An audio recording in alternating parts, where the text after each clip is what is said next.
Welcome back to Torah in 10, Parshas Matos. I'm Jody Burkell, and I'm so excited to be here with you again. What's the life-changing idea Rabbi Sacks of blessed memory teaches us this week? Faith is the call not to be an object, but a subject, not passive, but active, to influence more than to be influenced by our environment. Have you ever made a pinky promise? It's like the ultimate promise to our kids, and we cannot let them down from that kind of commitment.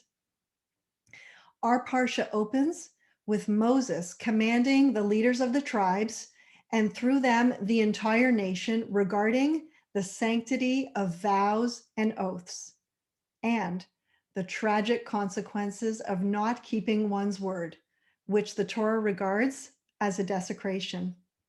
The Torah tells us when a man makes a vow to the Lord or takes an oath to obligate himself by a pledge, he must not break his word, but must do everything he said. Our faith is linked to the sanctity of speech.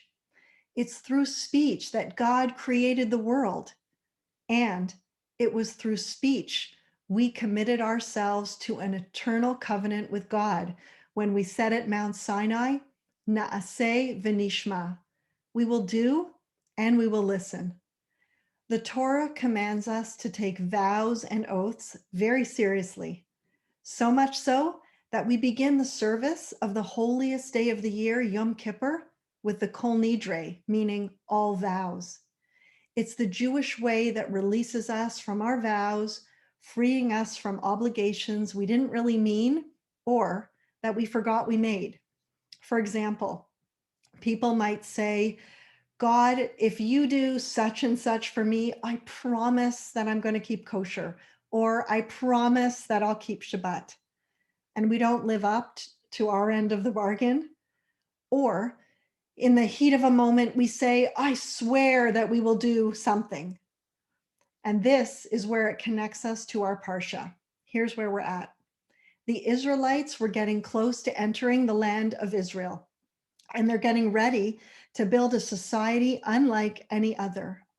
It was to be a free society based on a covenant between people and God. The rule of law was to be secured not by force, but by the people honoring their moral commitments.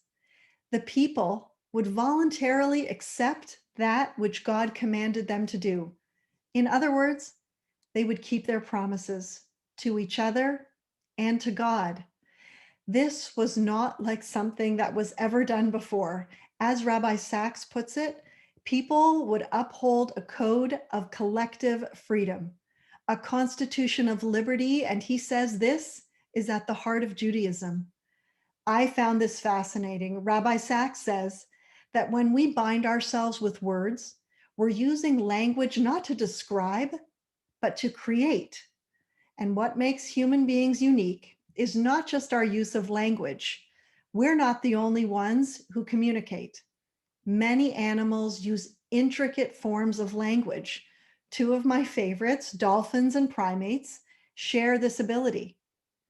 But what sets us apart, says Rabbi Sacks, and is unique to us, is that we use words, language, to bind our own future behavior so that we can form bonds of support and trust with other human beings. One example is a promise.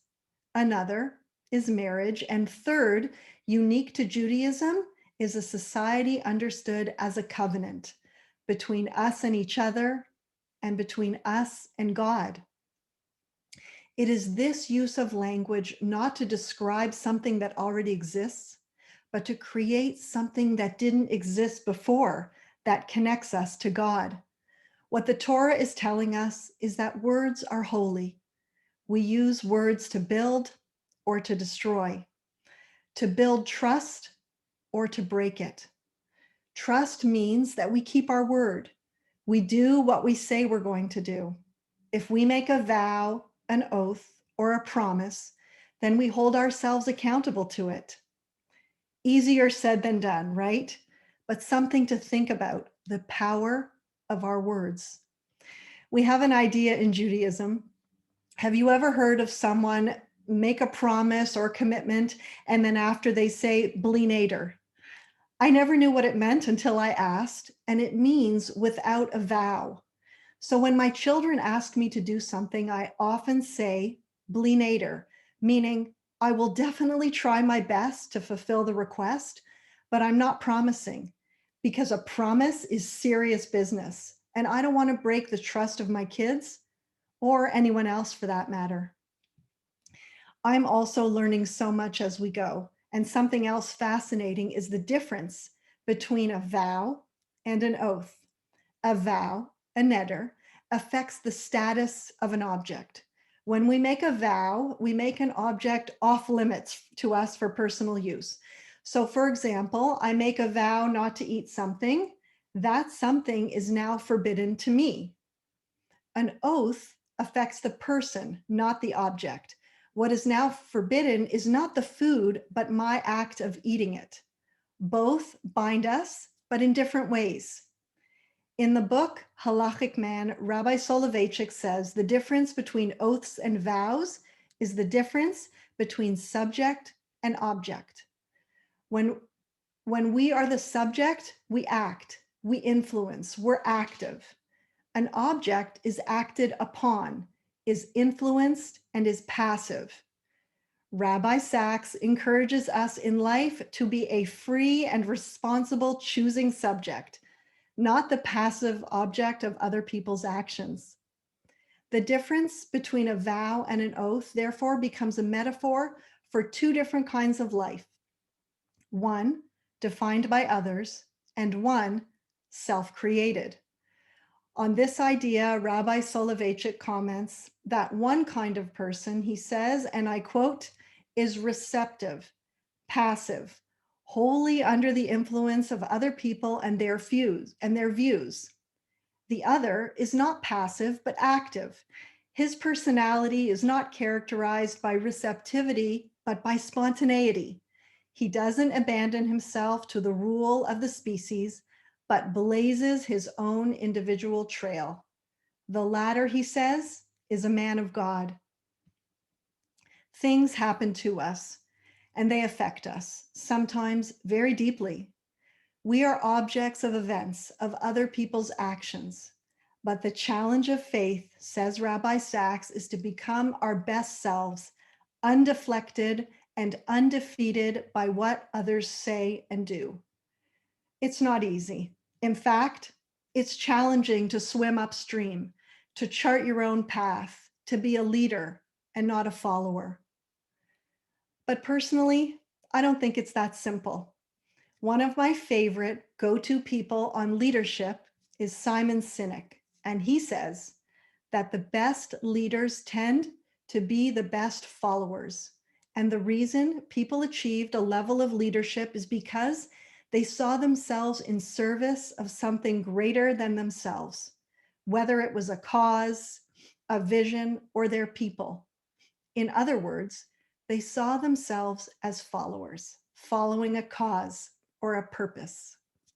Well, if that's the case, I guess I'm a huge follower. Rabbi Sacks describes the Torah as God's call to human responsibility and says, more than we have faith in God, God has faith in us to be partners with him and go out and perfect the world. Faith is the call not to be an object, but a subject, not passive, but active, to influence more than to be influenced. We are called upon to be more than what others make of us. And that is a life-changing idea we can all use. Thank you so much.